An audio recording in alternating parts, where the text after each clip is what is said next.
جب آپ کو خبر ملی کہ آپ کا نکاح دلیپ صاحب سے ہونے جا رہا ہے تو آپ کی زبان سے پہلا جملہ کیا نکلا تھا؟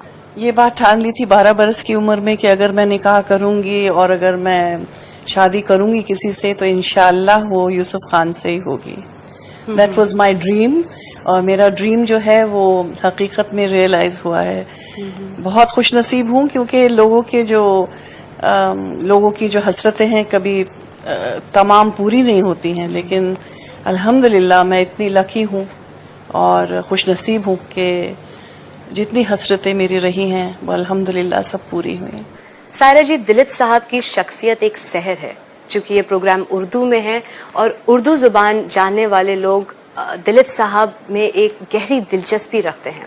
ویسے تو ان کے بارے میں کافی باتیں ہمارے ناظرین جانتے ہیں، مگر کوئی ایسی خاص بات جو ایک شریک حیات ہونے کے طور پر آپ بتانا چاہیں گے؟ کہ میں جس انسان کو دیکھ رہی ہوں، یعنی کہ دلیپ صاحب کو جب میں نے کسی محفل میں دیکھا یا اپنے گھر پہ آتے جاتے دیکھا تو مجھے یوں لگا کہ یہ انسان جو ہے یہ سب سے ہٹ کے ہے انسان. اس میں کوئی خاص بات ہے اور ان کا جو ایک پرسونا جو ہے اس کا اثر جو ہے میرے ینگ اور میرے امپریشنبل مائنڈ پہ ہوا.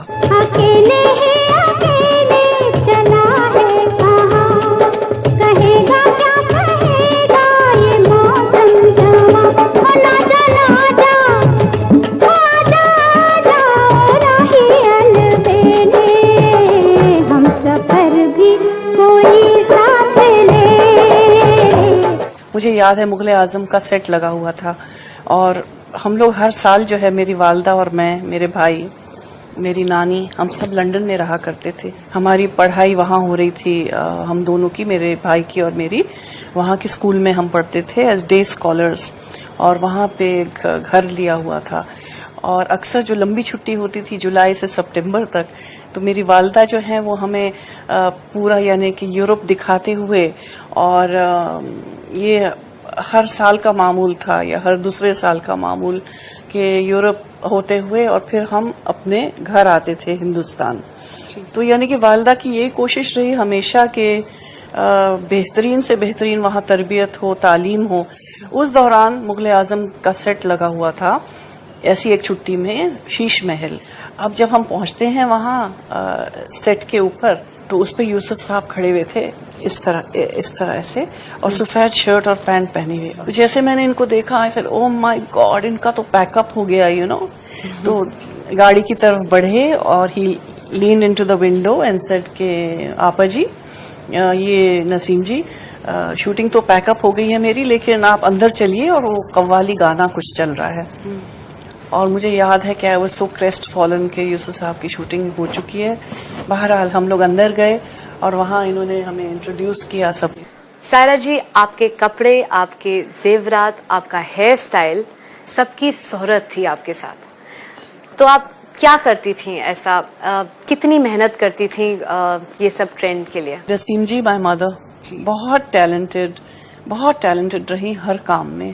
اور ان کا ایک یہ شوق تھا کہ وہ اپنی گڑیا کو سجائیں، کہ ہر میرا کاسٹیوم جو ہے فلم کا according to the situation, according to the scene تیار کیا جاتا تھا. اب چاہے وہ فلم کا کاسٹیوم ہو، جیولری ہو، چاہے وہ میری پرسنل ہو. تو گنگا جمنا کے پریمیئر کے لیے جو ہے وہ کارچوب جو ہوتا ہے نا جس پہ بنتی ہیں جی زردوزی وغیرہ ہوتی ہے، تو اس پہ اسپیشلی یعنی کہ میری ساڑی بنی تھی، تیار کی گئی تھی. اور مجھے آج تک یاد ہے سفید کریپ سلک تھی اور اس پہ تھا سلور کام اور موتیوں کا کام تھا. اور وہ میں نے سوچا تھا کہ وہ میں پہنوں گی اور فار دا فرسٹ ٹائم یوسف صاحب مجھے دیکھیں گے اور انشاءاللہ مجھے نوٹس بھی کریں گے. ہر فین کی یہ خواہش ہوتی ہے. جیسے کہ آپ دیکھ رہی ہیں کہ یہ میں نے پہنا ہوا ہے، کڑا ہے، انگوٹھی ہے، اس کے میچنگ ایئر رنگ ہے، یہ بھی ان کے بنائے ہوئے ہیں. یہ جیسے ڈائمنڈ کا سیٹ ہے یہ بھی ان کا ہی بنایا ہوا ہے. اس کا کاسٹیوم جو ہے اس کو کمپلیمنٹ کر رہا ہے، کاسٹیوم ساتھ بنا ہے پورا کسٹمائز کہ جب یہ پہنوں گی تو اس کے ساتھ یہ کاسٹیوم ہوگا. تو it is reflected in the design, جو کپڑے کا ڈیزائن ہے جیولری اس میں ریفلیکٹ کی جاتی ہے. جی، مستقبل میں آپ کیا کرنا چاہتی ہیں؟ ہر دن جو ہے I would like to take each day as it comes. میں زیادہ پلان نہیں کرتی ہوں کیونکہ میں نے دیکھا ہے کہ جب میں زیادہ پلان کرتی ہوں کچھ نہ کچھ جو ہے انٹوورڈ، کچھ نہ کچھ گڑبڑ ہے، اور اللہ کی مرضی کے بغیر تو ایک پتا بھی نہیں ہلتا ہے. تو یو میں پلان ایوری تھنگ، اور ہوتا وہی ہے جو اللہ نے لکھا ہے، اس کی جو مرضی ہے. تو مستقبل میں یہی رہے گا کہ میری نیک نیتی ہے، اور میں چاہتی ہوں کہ میں اپنا دل صاف رکھوں، محبت بھرا دل رکھوں. ایسی خواہش جو ابھی تک پوری نہ ہوئی ہو؟ بہت ساری حسرتیں جو ہیں جو تھیں سب الحمدللہ پوری ہو گئی ہیں ہر طرح سے. میں اللہ کی احسان مند. سب سے بڑی جو حسرت تھی وہ بھی پوری ہو گئی کہ I am today Mrs Dilip Kumar. لیکن ایک حسرت جو ہے وہ باقی رہ گئی، وہ یہ ہے کہ اللہ سے بچپن سے آج تک یہ دعا کی کہ اللہ پاک جو ہمارے عزیز ہیں، جو ہمارے بزرگ ہیں، جو ہمارے بہت ہی قریبی اور پریشس لوگ ہیں، کاش اللہ پاک ان کو سب کو مقرر کرتا. اور یہ دنیا جو اتنی چھوٹی سی اس نے بنائی ہے، اس کے لیے کوئی بڑی بات نہیں تھی کہ اس دنیا کو بڑا بڑا بڑا کرتا جاتا، ہر ایک کو اکوموڈیٹ کر دیتا. تو ہم لوگ جو پیچھے رہ جاتے ہیں، جو لوگ چلے جاتے ہیں، ہم جو رہ جاتے ہیں، ہمارے دل پہ جو گزرتی ہے، جو تکلیف ہوتی ہے، وہ ناقابل برداشت ہے. تو کاش آئی نو ایک بچپنے کی بات ہے یہ، لیکن کاش یہ ہوتا کہ ہر انسان جو ہے وہ ہمیشہ رہتا اور تندرست اور اچھا رہتا ہمیشہ. انسانیت کو جب کچلتے ہوئے دیکھتی ہیں تو آپ کو کیا لگتا ہے، کیا کہنا چاہتی ہیں؟ بہت برا لگتا ہے ایسا، انسانیت کو کچلتے ہوئے جب دیکھتی ہوں بہت برا لگتا ہے. جب دنیا کے بڑے بڑے بلیز کو دیکھتی ہوں بہت برا لگتا ہے.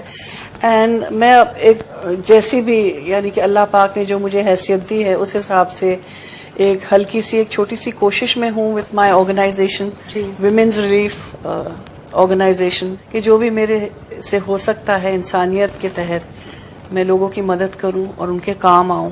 آئی نو کہ ایک اٹس لائک جیسے سمندر میں ایک بوند جو ہوتی ہے، لیکن میں سوچتی ہوں اگر ہم میں سے ہر ایک اسی طرح سے ایک بوند کرے اور تو ایک بڑا سمندر بن جائے گا، اور دکھ اور تکلیف جو ہے وہ بالکل مٹ جائے گی اگر ہم سب سوچیں. لیکن انفارچونیٹلی ہم سب اتنے لیزی ہوتے ہیں کہ ہم سوچتے ہیں میں اس طرح سے. تو میرا خیال ہے اپنے پہ سے توجہ ہٹا کے ایک حصہ جو ہے اپنا وہ دوسروں کے لیے بھی رکھنا بہت اہم ہے. جاتے جاتے میسج دینا چاہیں گے؟ ایک نہ ایک شمع اندھیرے میں جلائے رکھیے، ایک نہ ایک شمع اندھیرے میں جلائے رکھیے، صبح ہونے کو ہے ماحول بنائے رکھیے. کون جانے کہ وہ کس راہ گزر سے نکلے، کون جانے کہ وہ کس راہ گزر سے نکلے. ہر گزرگاہ کو پھولوں سے سجائے رکھیے. سائرہ جی، آپ ہمارے شو پہ آئیں، وقت ہو گیا ہے اب رخصت لینے کا، لیکن میں آپ کا تہہ دل سے شکریہ ادا کرنا چاہوں گی. Thank you شلپی.